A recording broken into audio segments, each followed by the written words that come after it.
Today's show, we're really focusing on spirit guides. And the reason I want to share about spirit guides is I feel they're extremely important in the work that I do, and not only in the work that I do, but I feel like in our daily lives.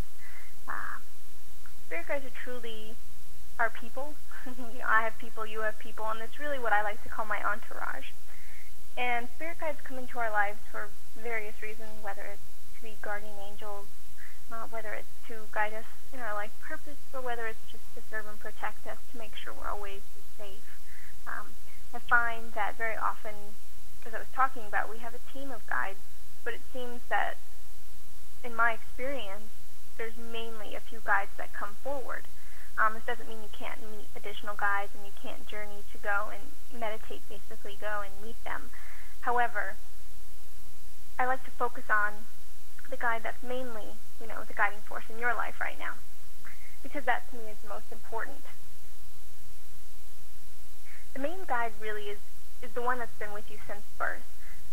Granted, you could probably say that probably most of the guides have been with you since birth, but when you start new ventures or you get into new avenues in your life, new guides can come in and certain guides can leave.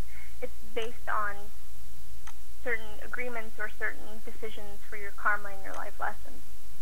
However, the guides that have been with you since birth have really agreed to be in your life. I've gotten questions in classes that I've done. Students have always wanted to know if it's an obligation.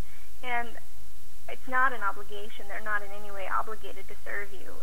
They are more choosing to want to be with you. And most often, a lot of guides have been with you in past lives or have supported you in a past life, and so they've chosen to come through and be a guide to you now.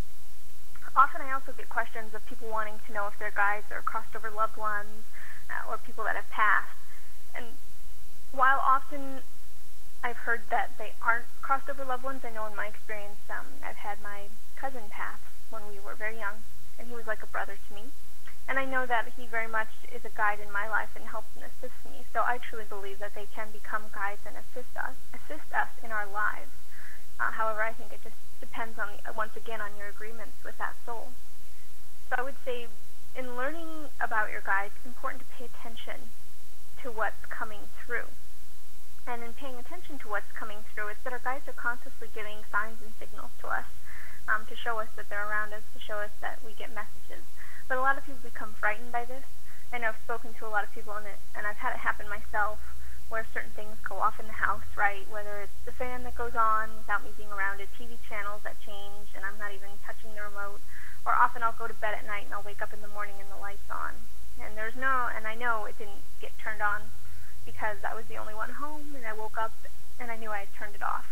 And I know I turned it off because I had pulled the actual chain for the light, which made me remember, because most often people tend to justify those things away. Oh, well, how do you really know you turned the light off? You probably just thought you did and you fell asleep. So it's really important to pay attention to yourself and what you're doing.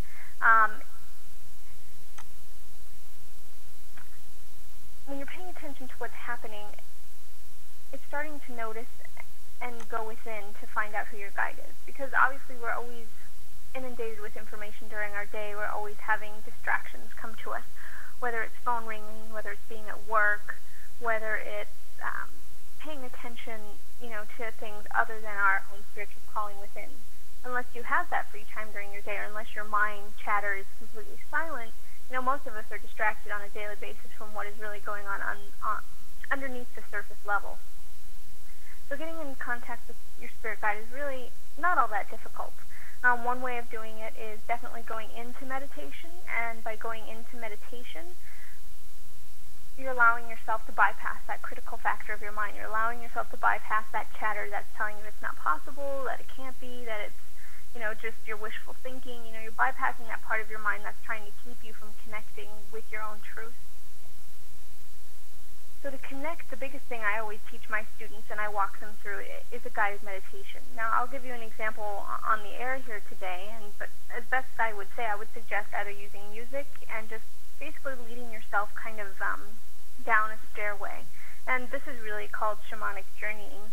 And shamanic journeying is where you journey through and go to the other world. And so going to the other world is basically going to the other side, or the astral plane, and connecting with your spirit guide. To do this, what you do is you visualize or imagine, that you're going taking a set of stairs down. And as you take a set of stairs down, you go out through a doorway. Now, I'm not 100% exact on my shamanic journeying. I tend to vary mine based on how I've been guided. So if you want to follow to the letter shamanic journeying, that's perfect.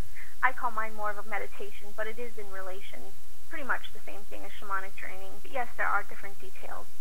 However, you go down a set of stairs and you come out a doorway. And once you come out the doorway, you come out to meet your guide. And as you're coming out to meet your guide, you set the intention, of course, of whom you want to meet. And whenever you're journeying or whenever you're going into meditation, I always suggest that, you go into, that you always call on protection, whether that's protecting your own energy, calling on your angels, your archangels, whoever you're calling on. I definitely suggest doing that. So as you're going through the meditation, you call on protection, and while you're in the meditation, you make your intention of whom you want to meet. I usually set my intention to guide. That's the one that's always consistently guiding me and is the guiding force in my life. Usually most often in the beginning, I ask to do this because I know a lot of times I didn't always hear the information or the guidance coming through to me. Even today, I'm not always aware of exactly where I'm being guided in my path. I know a lot of times things are unknown, and I know very often people feel lost and they feel confused. They're wondering what's happening in their life. They're wondering why it's not going the way they want it to go. They're wondering if they're on the right path. Especially, they're mostly afraid to make a wrong choice. And so to that end, I would tell people that you have to, when you're journeying, make sure you're specific in asking your questions. And don't be afraid to ask follow-up questions in your journey or your meditation. It's very important when you're getting information from your spirit guide that you're specific, because they'll answer your question based on how you ask it.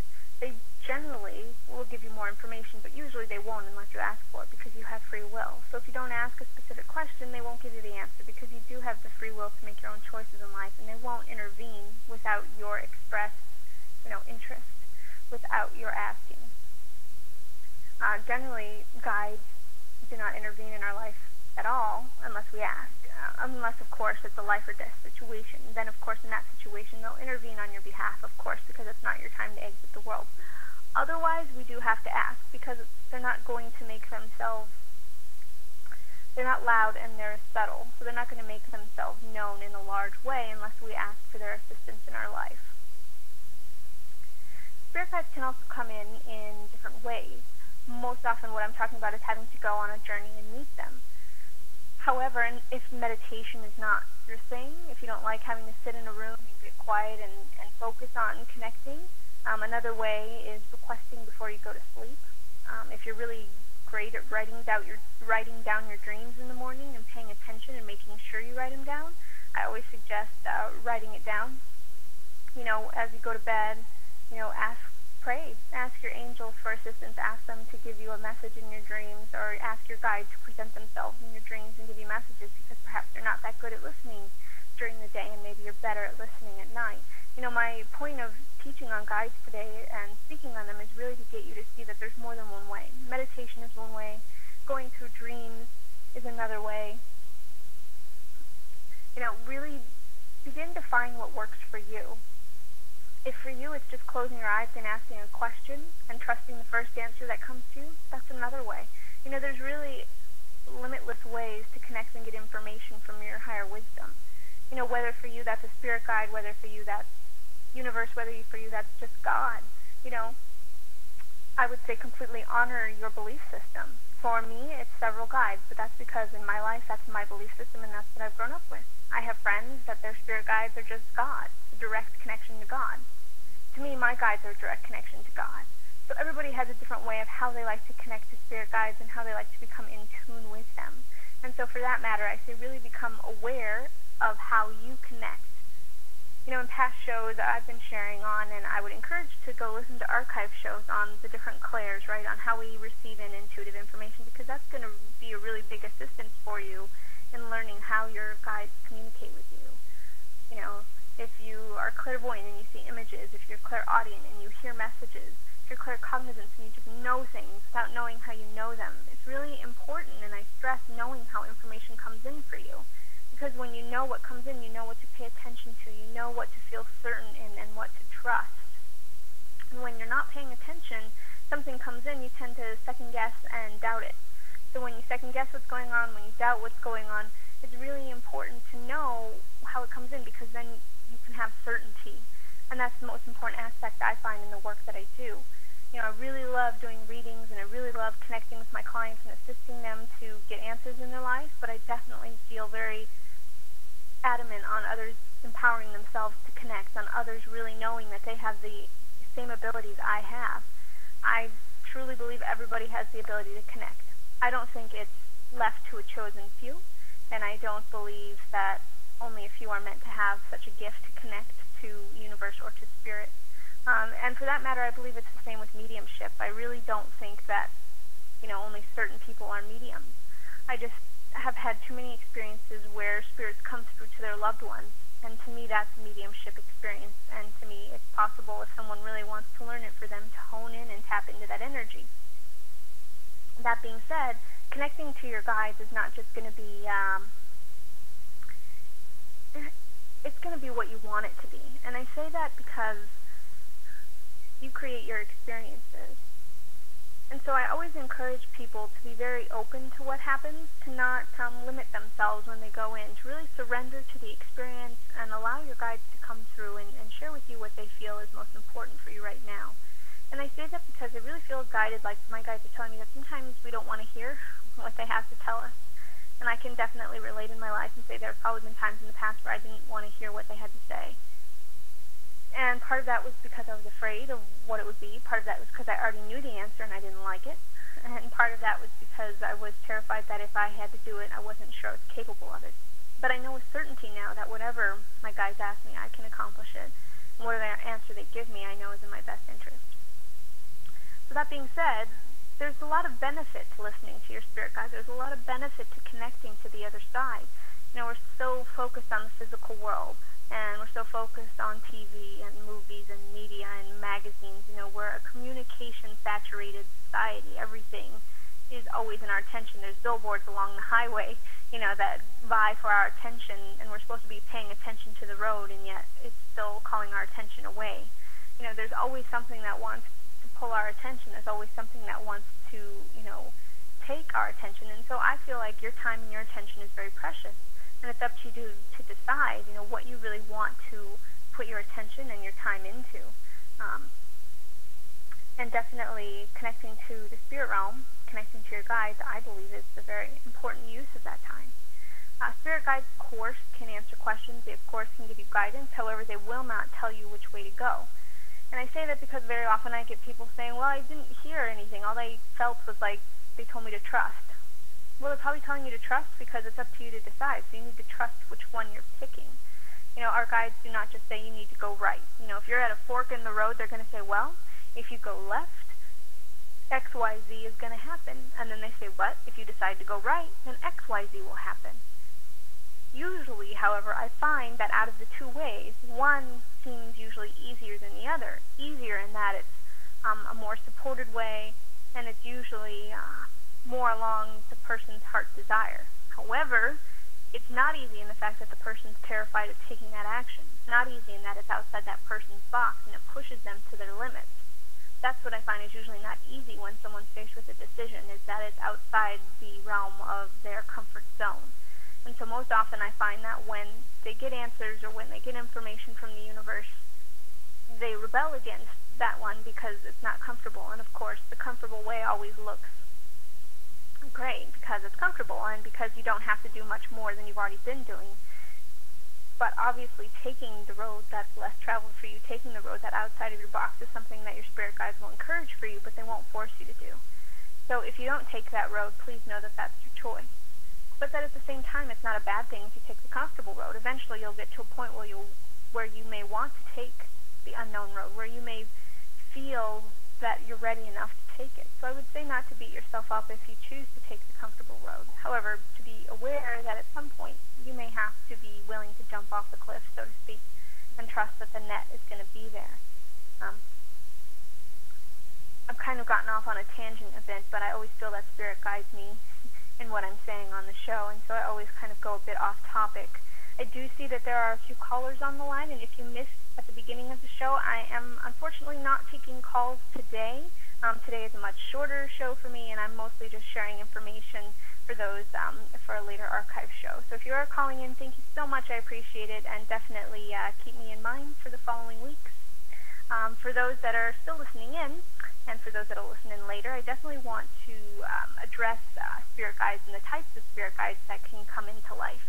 Now, the types of spirit guides that come in are not only limited to God. I think God, of course, is, for me, the guiding force, and I definitely respect everybody's opinion, but I think God can come in many different forms. Obviously, as human beings, I believe we're all a form of God.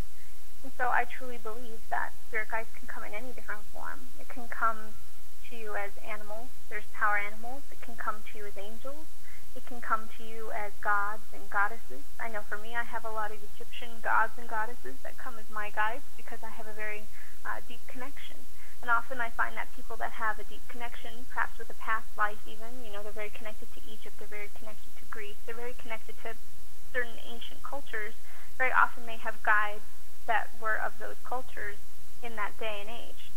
I've often found a lot of times they feel confused because they're not traditional angels, or they're not traditional looking guides, and sometimes they're half man, half animal, and I feel that a lot of them become concerned sometimes because they're new at learning guides, and they're new on their path, and so they think that it's evil. But I definitely like to tell people, of course, always be smart, and when you're working with your guides, of course, always be wise in protecting yourself, but never let fear control what you choose to do in connecting with spirit.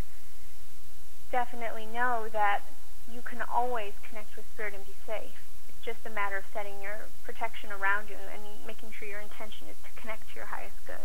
With that, I truly know with certainty that you'll be safe. And I truly know that if guides look different than perhaps you expected, be okay with that, and definitely pay attention to how guides talk to you. Guides will always talk with loving guidance and support.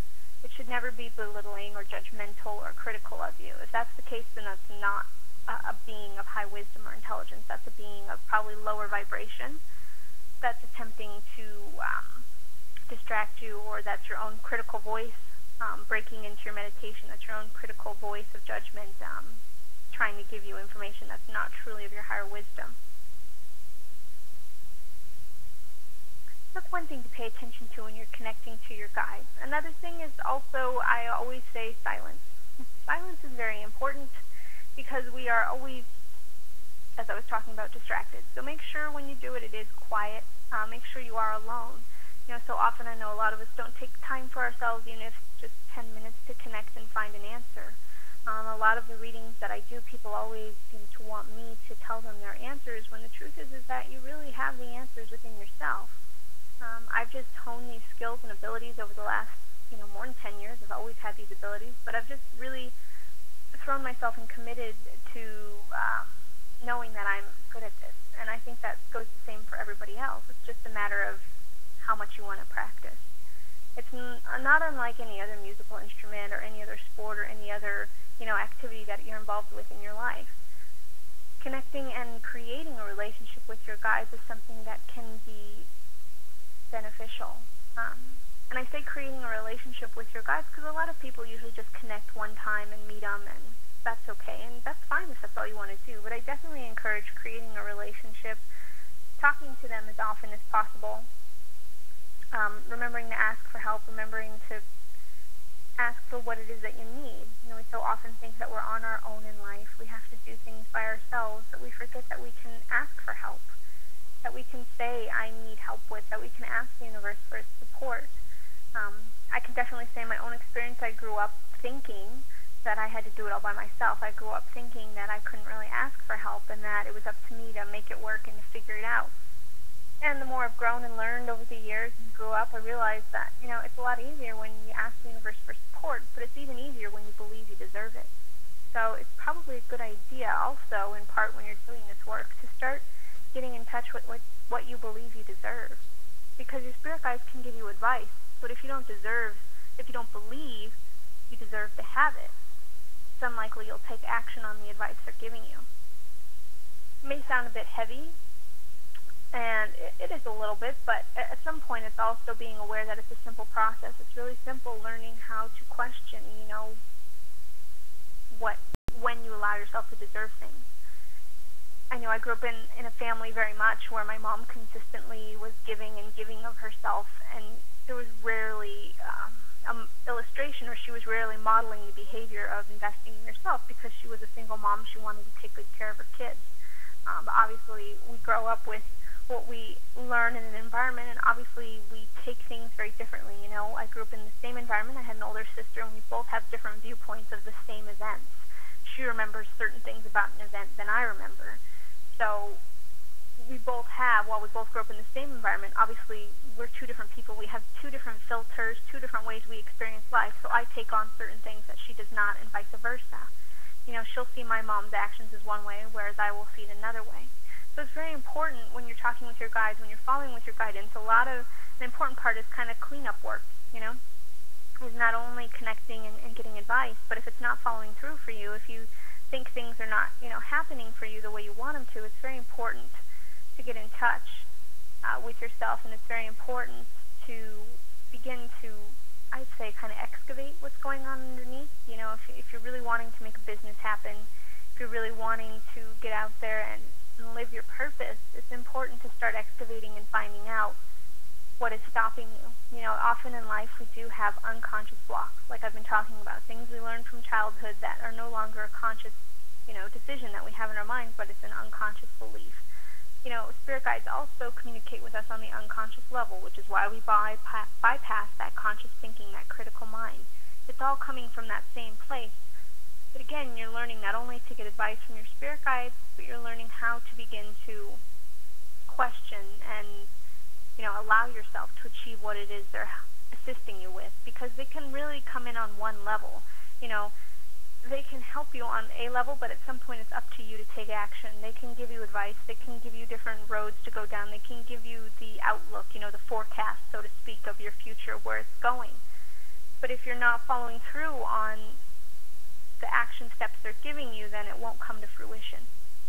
So it's very important when you go into meditation and you get quiet and you connect to your guides, ask specific questions. I'd even suggest writing them down beforehand, and as you ask these specific questions, come back out of your meditation and write down the answers.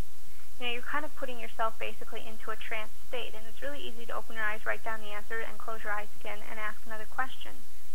Seems really simple, and I know a lot of people will justify that and say that it's not possible, and I know I've heard a lot of arguments saying it can't be that easy, but the thing is it is. If you want to make it harder, you can, but why would you want to do that? Why make it hard? Why not take the easy way? Why not allow the easy way to support you and allow the universe to give to you what it is that you're wanting? Truly, in all honesty, that's what spirit guides are here for. They've come to Earth to support you in your mission. They've come here to support you in who you want to be and what you want to accomplish. Whether that's wanting to just be a good mom, whether that's wanting to travel around the world, whether that's wanting to own your own business and be a great entrepreneur, they're here to obviously assist you and help you in what you want. So I definitely encourage you to maybe start making a list of what it is you want, and be willing to start asking questions of how you can get that, or what steps you need to take, or what's in your best interest to know right now to achieve that goal. Yes, we have to take action steps here. Yes, you have to plan it. Yes, you have to do the work. That's just part of it. However, they can give you steps. They can give you guidance. They can give you signs and show you that you're on the right path. The other day, I did a talk here in Orange County. I work and do events and keynote speeches and presentations here in Orange County, California. And the other day, I was doing an event just this last weekend. And the events I always love doing, I go on stage and I give information on intuition and how we connect, and different practical steps on how to connect your intuition. It's really a lot of fun. But occasionally, definitely standing in front of a crowd, you are sometimes met with resistance. As much as it would be nice to think that everybody likes you all the time, it is true that there are critics. And so I do remember that I felt a little down after that presentation. It was an amazing presentation. It was probably one of the best ones I've ever given. But it's funny that after the fact, I felt a little bit down. I was like, gosh, I wonder, the response to it was not quite what I was expecting, and everybody loved it, but I was expecting perhaps a little something more than I got back. And everybody said they enjoyed it, they loved it, and that was kind of the end. So I kind of went home and I thought about it, and I said, okay, maybe what am I not doing right? How am I not putting myself out there in the right way? And then I thought, maybe it's just the people, and maybe they're not meant to continue on with me, and maybe that's okay. Maybe I'm just meant to give them information that resonates with them, and maybe that was all. But anyway, went out to dinner later that evening, and it's funny because it's still at that point, we're all human, and I certainly am not immune to the same lessons. So of course we went out to dinner, and I was still kind of feeling down. And it's funny because at some point I had to go to the restroom and wash my hands. And as I was in there, I was trying to get, those hand towels. It's an automatic. You wave your hand in front of it, and all of a sudden, like, a towel comes out. And of course, for some reason, it was acting up, and I kept waving my hand in front of it. Just like, come on, wet hands, trying to get them all dry. And finally, a towel came out, and it's funny because it caught my eye. As I was trying to pull it out, I looked at the information on the towel dispenser, which you could think would probably be highly uninteresting. I certainly didn't expect it to be of any interest to me, but it's funny because it said intuition, registered trademark, whatever, whoever made the towels, their company, but the name of the towel dispenser was Intuition, and I couldn't help but laugh at that. And it made me realize that, I'm on the right path, and I just knew it, and that was a sign for me from my guides that, gosh, you know what, I'm doing the right thing. And even though it was a hard day, and even though maybe they weren't interested in continuing on with future classes with me, and maybe they weren't meant to, maybe that was the path for them, and I have to be willing to accept that things are always going to go in a different way. So be aware that things come subtle like that. Maybe you're in the bathroom and you see a small little sign on the towel dispenser. It can be that simple. It's really paying attention to the subtleties in your life and being able to sense and tune in with yourself and know when you get that confirmation feeling, right? Like for me, it's either a chill or it's just this strong sense of, oh, okay, I get it. Learn to pay attention to what's a strong sense for you. With that, I want to thank all of you so much for listening in today. I know tonight's show was very brief for you, but I definitely wanted to come through and give you messages on spirit guides. Certainly, if you have any future questions on spirit guides or you want to contact me, you can find me on www.intuitivolola.com.